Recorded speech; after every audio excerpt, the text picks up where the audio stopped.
ప్రేమ కన్నప్పుడే పారిజాతాభిషేకం చేశాను కన్నె వయసోయి నాది తేనె మనసోయి నీది అందమే తాంబూలం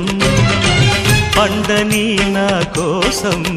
విసుగెత్తిన విరహానికి విడిచేసి మరి వెళ్ళకు మరు జన్మకు వదిలేసి ఇదే సత్యమని స్వప్నమని బంధమని పాశమని రచించని కథ కడిలో బోలో కృష్ణ